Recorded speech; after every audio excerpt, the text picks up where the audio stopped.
Horas, Bapak Ibu, Saudara sekalian yang dikasihi Tuhan Yesus. Mari kita mendengarkan firman Tuhan dalam minggu ini. Tertulis dalam kitab Mazmur 33 ayat 12 hingga ayat 22. Dengan topik mata Tuhan tertuju kepada mereka yang takut akan Dia. Bapak Ibu Saudara sekalian, tentu semua kita menginginkan hidup sejahtera, bahkan berkelebihan, penuh dengan sukacita. Untuk itulah kita berusaha sekuat tenaga untuk mencarinya. Hampir kita tidak kenal waktu, tidak kenal lelah. Supaya apa? Supaya baik ekonomi kita, dapat apa yang kita inginkan, bisa mencukupi kebutuhan sehari-hari. Tetapi yang menjadi pertanyaan adalah, apakah kita sudah benar-benar sudah cukup dan merasa bahagia? Itulah yang diingatkan firman Tuhan pada hari ini dalam kitab Mazmur 33 ini.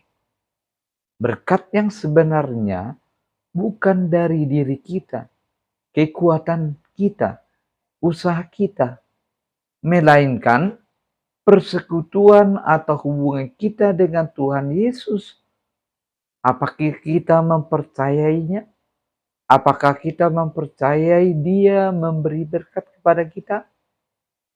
Nah, saudara-saudara, jika kita perhatikan dalam kitab ini, ada satu pujian yang dilakukan pemazmur kepada Allah yang Maha Kuasa tentang kedaulatannya, kuasanya, dan kekuatannya atas ciptaan di dunia ini.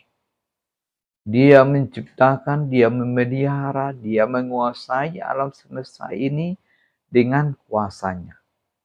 Seperti dalam ayat 12 sampai ayat 15. Lam tarisiki, lam detail, bahwa dia hadir di setiap waktu, di setiap tempat, dan semua yang terjadi Tuhan tahu, sebab Dialah yang mengatur segala waktu kejadian yang kita alami. Saudara sekalian, jika demikian, apakah kita sudah semakin yakin untuk mempercayakan kuasanya? Adalah orang-orang yang berbahagia bila dia menjadikan Tuhan Allahnya sebagai kehidupannya. Berbahagialah bangsa yang Allahnya adalah Tuhan. Lalu, bagaimanakah kita menjadikan Tuhan Allah kita sebagai kehidupan kita? Ada beberapa poin. Yang pertama, menjadikan Allah menjadi yang terpenting dan utama dalam hidupnya. Menjadi prioritas utama. Karena dikatakan dalam Matius 6 ayat 33, carilah dahulu kerajaan Allah dan kebenarannya, maka semuanya itu akan ditambahkan kepadamu. Semua keputusan dalam hidupnya, baik tentang arah hidupnya, karakternya, hobinya, ekonominya, dia akan selalu lebih dahulu bertanya kepada Tuhan. Yang kedua, mendahulukan kehendak Allah daripada kehendaknya sendiri. Segala rencana hidupnya dipertaruhkan di bawah rencana Tuhan, karena dia percaya Tuhan pasti memberikan yang terbaik. Yang ketiga, di dalam Kolose 3 ayat 23, adapun yang dilakukan seturut kehendak Allah, menjadi kemuliaan Allah, membiarkan Allah yang mengatur dalam hidupnya dan menjadi raja dalam hidupnya. Dan yang keempat, jika kita sudah menjadikan Dia sebagai Tuhan dan Allah kita, maka kita menjadi orang yang berbahagia. Bukan hanya berbahagia secara fisik, harta, jabatan, kekayaan, kehormatan, tetapi kebahagiaan karena kita mendapatkan damai sejahtera, shalom, ketenangan. Saudara sekalian, nuaing tasore kuti maruata isi dona gabi pusat di gulutan nuaing. Siapakah yang menjadi pusat dalam kehidupan kita? Karena di dalam ayat 16 dan 17 banyak sekali orang yang mengandalkan kekuatan dan kepintarannya.